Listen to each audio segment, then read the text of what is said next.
Imaginons qu'au milieu de la tourmente de la vie, vous puissiez rester un havre de paix, où aucune turbulence ne peut s'infiltrer.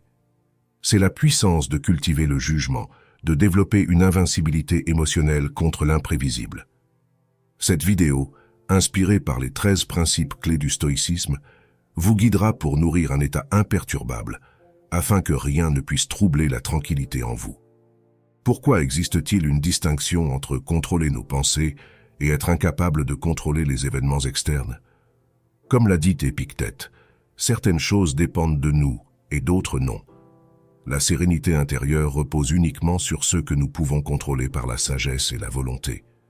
Les résultats sont souvent hors de contrôle, mais chacun peut contrôler sa perspective et sa réaction.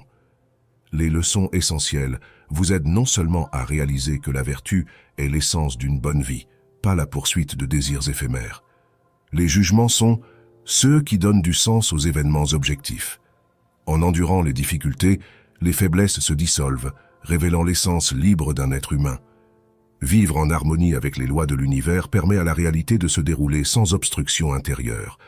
Rejoignez-nous dans ce voyage dans la vidéo d'aujourd'hui avec les 13 principes stoïciens pour rester inaffecté et laisser la philosophie stoïcienne d'Épictète ouvrir un nouveau chemin pour vous, où vous apprenez à saisir activement la clé de la paix intérieure, indépendamment des tempêtes externes.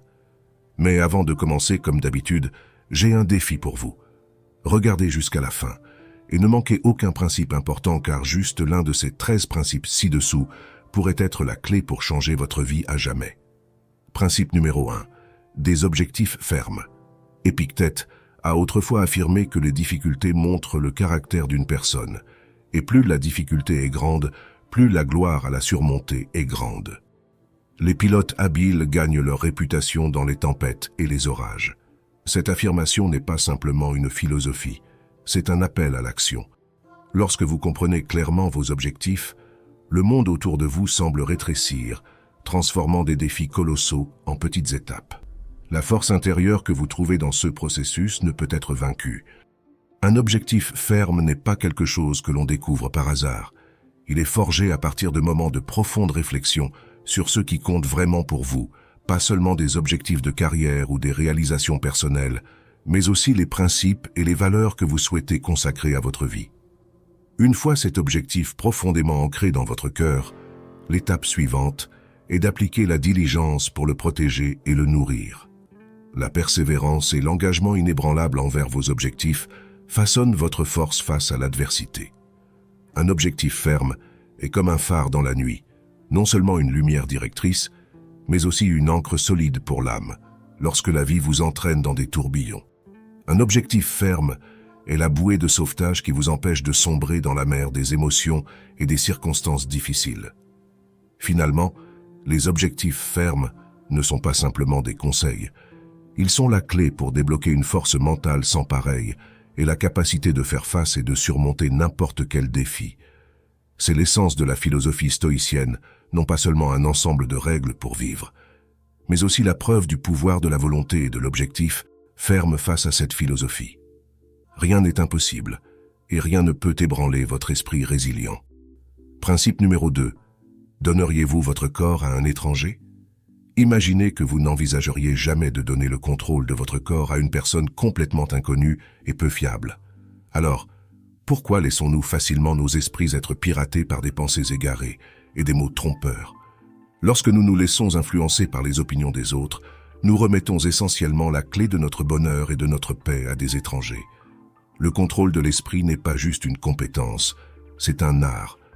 Lorsque quelqu'un nous offense, il est naturel de se sentir blessé et de vouloir riposter, mais le stoïcisme nous enseigne que nos émotions sont le résultat de nos pensées et de nos perspectives personnelles. Cela signifie que nous avons le pouvoir de choisir comment réagir à toute situation. Au lieu de laisser l'offense nous submerger, considérez-la comme une opportunité de renforcer la patience et la conscience de soi, de cultiver la discipline et le contrôle de soi. Commencez par des habitudes quotidiennes, fixez de petits objectifs et atteignez-les chaque jour pour renforcer la confiance en soi. Concentrez-vous sur la vie dans le présent et approfondissez votre compréhension de vos émotions. Au fur et à mesure que vous commencez à réaliser que vous avez le pouvoir de choisir comment réagir à toute situation, vous deviendrez progressivement résistant aux défis et ne serez plus influencé par les émotions négatives. Imaginez un boulanger qui se concentre chaque jour sur l'amélioration de ses compétences, ne prêtant aucune attention aux critiques excessives ou aux éloges. Ce boulanger ne permet à aucune opinion extérieure d'affecter son processus de travail ou son esprit. Finalement, avec patience et contrôle, le boulanger n'améliore pas seulement ses compétences en boulangerie, mais atteint également la véritable liberté et la paix intérieure, surmontant gracieusement toute critique. La philosophie stoïcienne n'est pas seulement une discipline philosophique classique, c'est aussi un outil puissant pour nous aider à affronter et à surmonter les défis quotidiens. En apprenant à contrôler notre esprit et à gérer les émotions de manière mature, nous pouvons atteindre une véritable paix et liberté au milieu d'un monde volatile et incertain. Nous ne pouvons éviter de devenir sujet de potins et de jugements de la part d'autres. Mais vous êtes-vous déjà demandé si le poids des mots malveillants définit réellement qui vous êtes, ou si c'est plutôt votre résilience et votre paix intérieure qui déterminent finalement votre essence? Prenez un moment pour vous détendre et rejoignez-nous pour explorer le principe suivant. Cette histoire ne concerne pas seulement la manière dont nous affrontons les mots négatifs, mais aussi une leçon sur la liberté de l'âme lorsque nous ne sommes plus enchaînés par les opinions des autres. Principe numéro 3. Si quelqu'un parle mal de vous, Épictète a dit que nous ne pouvons pas contrôler les opinions ou les actions des autres, mais nous pouvons seulement contrôler comment nous réagissons à ces actions. Dans le monde moderne, cela peut être compris comme accepter que tout le monde a ses propres perspectives et valeurs, et qu'ils peuvent ne pas toujours agir ou réagir de la manière que nous attendons. Similaire à l'enseignement du Christ, aimez vos ennemis, nous sommes conseillés d'être patients et ouverts d'esprit face aux points de vue divergents, même lorsqu'ils s'opposent aux nôtres. Pour vivre une vie non perturbée par les paroles des autres, nous devons posséder une compréhension profonde et précise de nous-mêmes. Cela inclut une claire compréhension de nos motivations et des raisons derrière nos actions, ainsi qu'une ferme croyance en nos valeurs et principes. Lorsque vous êtes confiant dans le chemin que vous avez choisi et pourquoi vous l'avez choisi, les mots négatifs des autres deviennent insignifiants. Enfin, pour affronter les insultes ou désaccords sans les laisser nous affecter, nous devons développer la patience et la douceur. La patience nous permet de maintenir notre calme et de ne pas réagir de manière hâtive ou négative, tandis que la douceur nous aide à maintenir de bonnes relations avec les autres, même lorsqu'ils sont en désaccord avec nous. Des exemples illustratifs peuvent être tirés de la vie des saints et des ascètes, qui ont fait face à des préjudices et des insultes avec patience et gentillesse, tout en restant fermes sur leur chemin choisi. Lorsque nous nous concentrons sur la croissance personnelle et la résilience face aux défis, nous améliorons non seulement notre propre vie, mais inspirons également ceux qui nous entourent. Rappelez-vous que la vraie puissance ne vient pas de contrôler ce que les autres pensent ou disent de nous, mais de notre capacité à contrôler comment ces choses nous affectent. Nous aimerions entendre vos pensées et expériences concernant les mots négatifs des autres et comment vous avez appliqué les principes stoïciens pour les gérer. Partagez vos réflexions dans les commentaires ci-dessous. Votre histoire pourrait devenir une source d'inspiration et de force pour les autres. Principe numéro 4. Insulte et offense. Épictète, avec un ton ferme et sage, a souligné que ceux qui nous effraient et nous consternent vraiment, ce ne sont pas les événements externes eux-mêmes, mais la manière dont nous pensons à cet événement. Cela signifie que lorsque quelqu'un vous offense, ce ne sont pas leurs mots qui vous blessent, mais plutôt la façon dont vous percevez et réagissez à ces mots qui déterminent leur impact sur votre âme.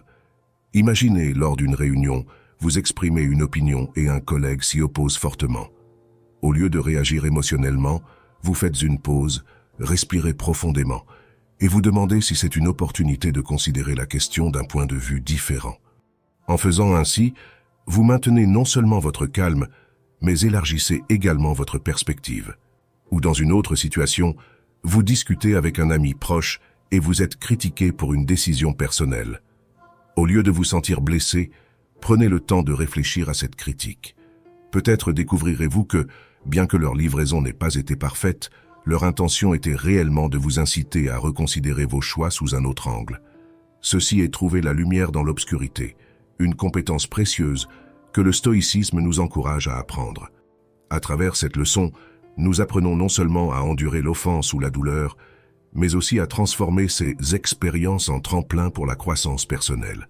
La clé réside dans la façon dont vous choisissez d'affronter ces situations.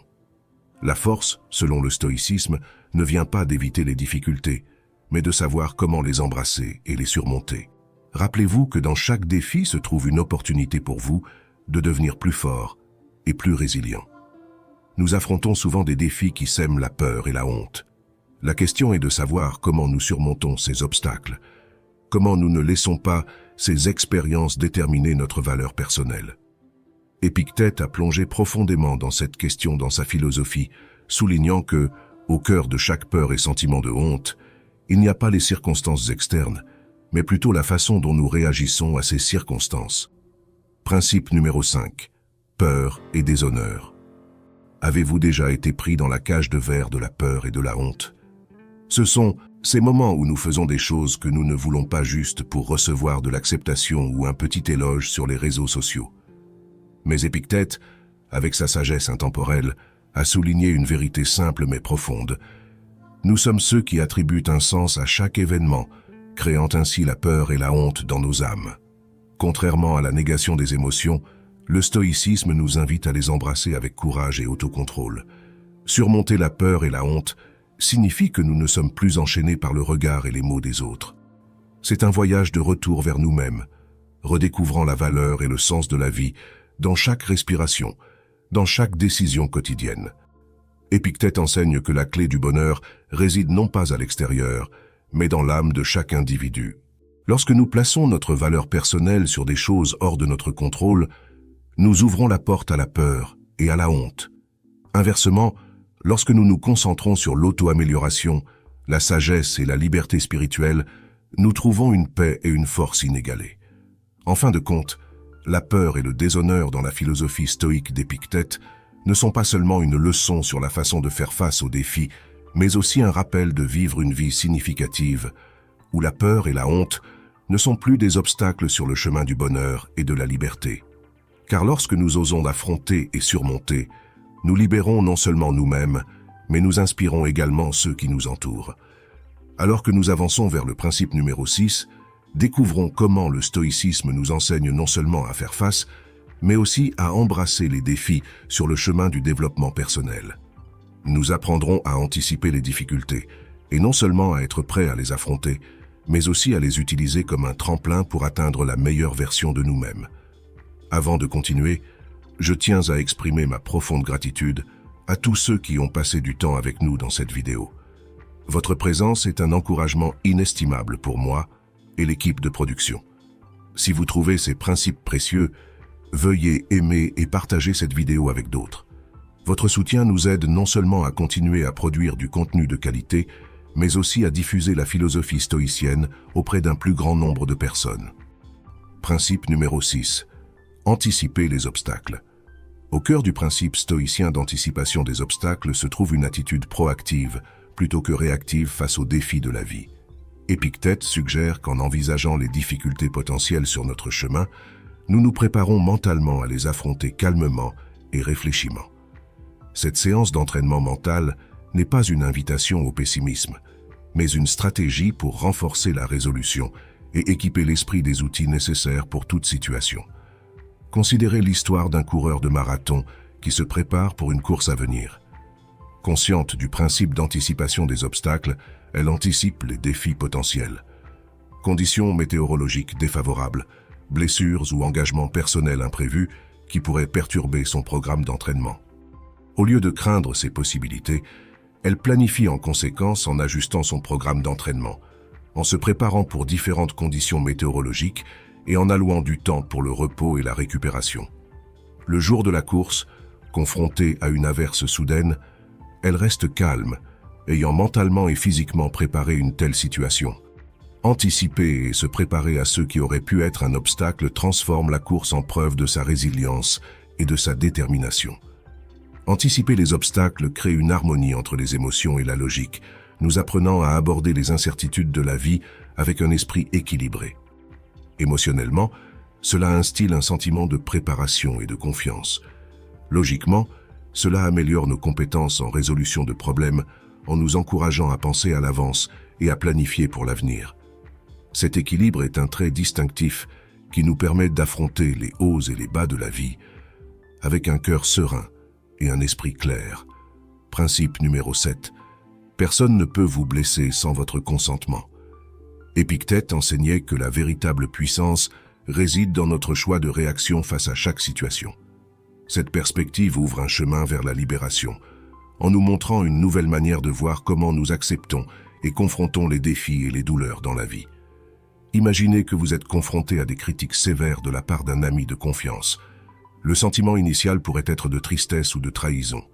Cependant, le stoïcisme nous enseigne que bien que cette réaction initiale soit naturelle, le pouvoir de permettre à cela de façonner vos émotions et vos actions ultérieures repose entièrement entre vos mains.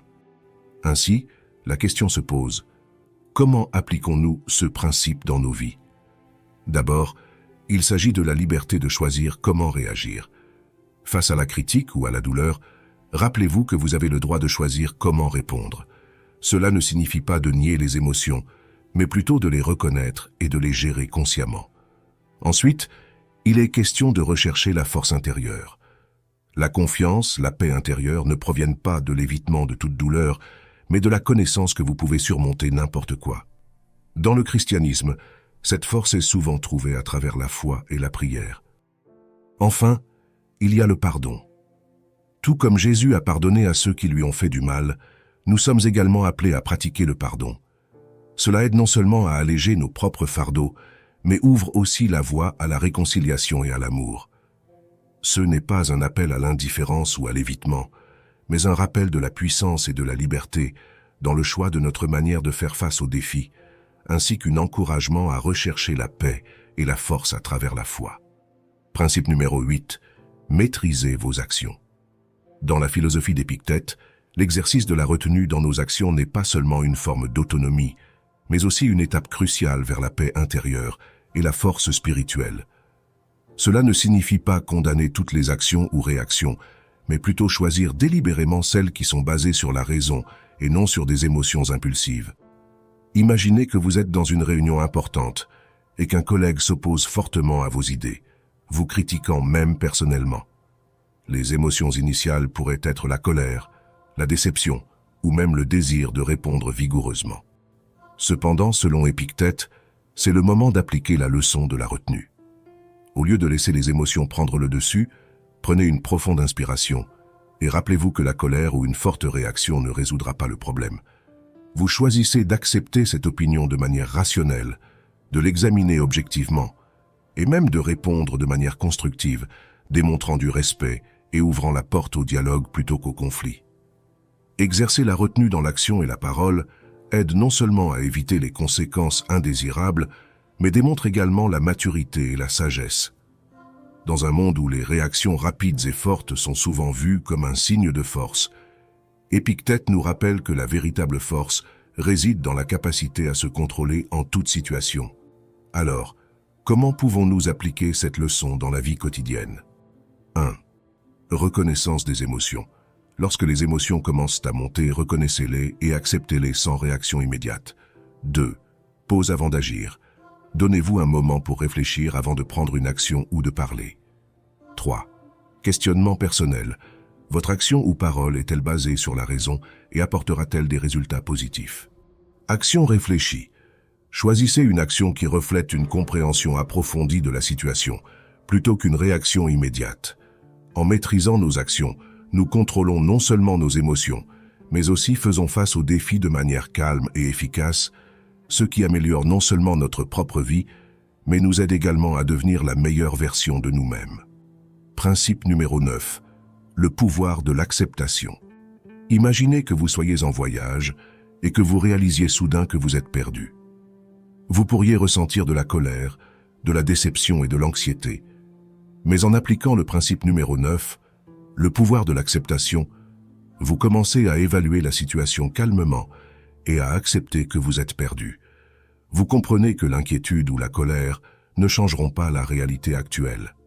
À partir de cette acceptation, vous commencez à chercher des solutions, en utilisant une carte, en demandant des directions ou en utilisant un GPS. L'important, vous réalisez, est que vous avez la capacité et la liberté de choisir comment faire face à la situation, plutôt que d'être emporté par des émotions négatives. Voici 5 façons de pratiquer et de conserver le pouvoir de l'acceptation. 1. Reconnaître et accepter les émotions. Face à des difficultés, prenez un moment pour reconnaître vos propres émotions. Accepter la colère, la tristesse ou la peur que vous ressentez est la première étape de l'acceptation de la situation. 2. Compréhension et analyse. Essayez de comprendre la racine du problème et réfléchissez soigneusement aux facteurs qui ne peuvent pas être changés, ainsi qu'à ceux que vous pouvez contrôler. 3. Redirigez l'énergie. Plutôt que de vous concentrer sur ceux que vous ne pouvez pas changer, utilisez votre énergie pour vous concentrer sur les actions positives que vous pouvez entreprendre. L'acceptation n'est pas une résignation, mais le début d'une action significative. 4. Cherchez du sens et apprendre. Chaque défi apporte une opportunité d'apprentissage. Cherchez les leçons dans chaque situation et utilisez-les pour vous développer. 5. Pratiquez la gratitude. Dans toutes circonstances, souvenez-vous qu'il y a toujours quelque chose pour lequel être reconnaissant. La gratitude aide à maintenir notre équilibre et à voir la lumière dans l'obscurité. En appliquant le pouvoir de l'acceptation, vous apprenez non seulement à faire face aux défis, mais aussi à trouver la paix et le bonheur dans la vie quotidienne. Ce principe, tel qu'enseigné par Épictète, est l'un des enseignements les plus importants de la philosophie stoïcienne. Principe numéro 10. Vivre selon la nature. Épictète croyait que la clé pour mener une vie heureuse et significative est de vivre en harmonie avec la nature, non seulement avec la nature externe, mais aussi avec notre nature intérieure, l'essence véritable de chaque individu. Il soulignait que vivre en accord avec la nature nous aide non seulement à trouver la paix, mais aussi à réaliser et maximiser notre potentiel. Vivre selon les lois de la nature nécessite de comprendre que chaque événement et chaque situation dans la vie a une raison d'être, et nous devons les accepter paisiblement. Pour devenir insensibles aux fluctuations de la vie, nous devons entraîner notre esprit à percevoir clairement et accepter tout ce qui se passe. Cela ne signifie pas renoncer ou être indifférent, mais plutôt apprendre à accepter et à trouver le bonheur dans les limites fixées par la nature. Le bonheur, du point de vue stoïcien, n'est pas lié à la poursuite de plaisirs extérieurs ou de possessions matérielles, mais à la recherche de la paix et de la satisfaction dans les choses simples, en vivant une vie consciente et en pleine conscience de notre véritable essence. Vivre sous les lois de la nature, selon la philosophie stoïcienne, n'est pas simplement une méthode pour faire face aux défis de la vie, mais aussi un chemin vers la véritable liberté et le bonheur. En appliquant ces principes à la vie quotidienne, non seulement nous trouvons la paix en nous-mêmes, mais nous devenons également invulnérables au haut et au bas de la vie. Principe numéro 11. Cultiver la résilience face à l'adversité. Dans notre quête constante d'amélioration personnelle, il est crucial d'embrasser le principe de la résilience, un pilier essentiel de la philosophie stoïcienne enseignée par Épictète. La résilience nous invite à accueillir les défis comme des occasions de croissance personnelle et de renforcement intérieur, plutôt que comme des obstacles insurmontables. La vie, avec ses fluctuations et ses incertitudes, teste souvent notre capacité à rester stoïque face à l'adversité. Cultiver la résilience, c'est apprendre à rebondir après les échecs et à utiliser ces expériences comme des tremplins pour forger un caractère plus robuste et plus sage. Cela implique de voir au-delà des circonstances immédiates et de comprendre que chaque épreuve porte en elle les graines d'une future sagesse. Pour développer une telle endurance, commencez par adopter une perspective à long terme sur les défis. Lorsque confronté à des difficultés, demandez-vous « Quelles leçons puis-je tirer de cette situation ?» Cette interrogation simple mais puissante peut transformer votre expérience de la souffrance en une exploration enrichissante de votre potentiel intérieur. Ensuite, engagez-vous activement dans des pratiques qui renforcent votre résilience. Cela peut inclure des exercices de méditation pour maintenir la clarté mentale, l'écriture réflexive pour analyser et comprendre vos réactions émotionnelles, ou même des activités physiques régulières qui renforcent à la fois le corps et l'esprit. Enfin, entourez-vous d'une communauté de soutien. Les liens que nous tissons avec les autres ne fournissent pas seulement du réconfort dans les moments difficiles. Ils offrent également des perspectives et des conseils précieux qui peuvent nous aider à voir nos propres luttes sous un nouveau jour. En intégrant ce principe dans votre vie, Vous vous équipez non seulement pour faire face aux défis avec une nouvelle force, mais vous inspirez également ceux autour de vous par votre capacité à transformer l'adversité en opportunité. Partagez vos expériences de résilience dans les commentaires ci-dessous et continuez à cultiver votre fortitude intérieure, car c'est dans l'épreuve que nous découvrons la véritable étendue de notre force. Principe numéro 12. Pratiquez l'indépendance émotionnelle. L'indépendance émotionnelle est fondamentale dans la philosophie stoïcienne et constitue le 12e principe pour vivre une vie plus équilibrée et harmonieuse. Ce concept nous enseigne à maintenir notre équilibre intérieur et à ne pas laisser les fluctuations des circonstances extérieures ou les humeurs des autres dicter nos états d'âme. Pour cultiver cette indépendance, commencez par reconnaître et comprendre vos émotions sans les laisser vous submerger. Apprenez à observer vos réactions émotionnelles comme un spectateur plutôt que comme un participant. Cette distance permet de ne pas se laisser entraîner par chaque vague d'émotions, mais plutôt de choisir consciemment comment y répondre. Établissez des pratiques quotidiennes de réflexion, telles que la méditation ou le journaling, qui favorisent une introspection profonde et augmentent votre autoconscience. Ces moments de calme sont essentiels pour se reconnecter avec soi-même et renforcer sa capacité à rester centré en toutes circonstances. Renforcer l'indépendance émotionnelle implique également de développer une forte confiance en soi. Cela peut être facilité par des affirmations positives, la fixation d'objectifs personnels et la célébration de vos propres réussites. En valorisant vos propres efforts et en vous récompensant pour vos réalisations, vous minimisez le besoin de validation externe. En pratiquant l'indépendance émotionnelle, vous découvrirez une liberté inestimable, celle de ne pas être dépendant des autres pour votre bien-être émotionnel. Ce faisant, vous vous forgez non seulement un esprit imperturbable, mais vous devenez également une source d'inspiration pour ceux qui cherchent à maîtriser leurs propres émotions. Principe numéro 13. Cultivez la constance dans l'adversité. Face aux inévitables tempêtes de la vie, la constance représente la capacité de maintenir un cap ferme, une tranquillité inébranlable qui guide vers la sagesse et la stabilité intérieure. Ce principe stoïcien nous invite à développer une résilience qui ne se laisse pas perturber par les fluctuations externes. Pour cultiver la constance, il est essentiel de renforcer votre noyau de valeurs internes et de principes de vie. Ces fondations vous serviront de phare dans la tempête, vous aidant à rester aligné avec vos objectifs malgré les défis. Chaque jour, prenez le temps de réfléchir à ces valeurs et de vous demander comment vous pouvez les incarner dans vos actions. Entraînez-vous également à l'acceptation proactive. Reconnaître que certaines situations sont hors de notre contrôle nous permet de concentrer notre énergie sur nos réponses et nos attitudes face à ces situations. Cette acceptation n'est pas une résignation passive, mais une reconnaissance réaliste qui libère des ressources mentales pour agir là où nous avons une véritable influence. Lorsque vous faites face à des défis, pratiquez la méditation ou des techniques de respiration pour maintenir votre calme et votre clarté d'esprit. Cette distance permet de ne pas se laisser entraîner par chaque vague d'émotions, mais plutôt de choisir consciemment comment y répondre. Établissez des pratiques quotidiennes de réflexion, telles que la méditation ou le journaling, qui favorisent une introspection profonde et augmentent votre autoconscience. Ces moments de calme sont essentiels pour se reconnecter avec soi-même et renforcer sa capacité à rester centré en toutes circonstances. Renforcer l'indépendance émotionnelle implique également de développer une forte confiance en soi. Cela peut être facilité par des affirmations positives, la fixation d'objectifs personnels et la célébration de vos propres réussites. En valorisant vos propres efforts et en vous récompensant pour vos réalisations, vous minimisez le besoin de validation externe. En pratiquant l'indépendance émotionnelle, vous découvrirez une liberté inestimable, celle de ne pas être dépendant des autres pour votre bien-être émotionnel. Ce faisant, vous vous forgez non seulement un esprit imperturbable, mais vous devenez également une source d'inspiration pour ceux qui cherchent à maîtriser leurs propres émotions. Principe numéro 13. Cultivez la constance dans l'adversité.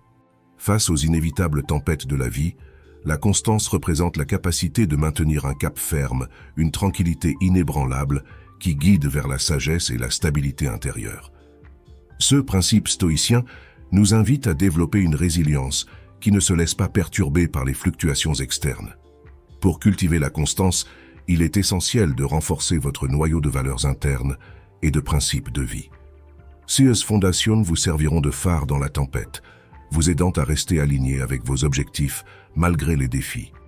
Chaque jour, prenez le temps de réfléchir à ces valeurs et de vous demander comment vous pouvez les incarner dans vos actions. Entraînez-vous également à l'acceptation proactive. Reconnaître que certaines situations sont hors de notre contrôle nous permet de concentrer notre énergie sur nos réponses et nos attitudes face à ces situations. Cette acceptation n'est pas une résignation passive, mais une reconnaissance réaliste qui libère des ressources mentales pour agir là où nous avons une véritable influence. Lorsque vous faites face à des défis, pratiquez la méditation ou des techniques de respiration pour maintenir votre calme et votre clarté d'esprit.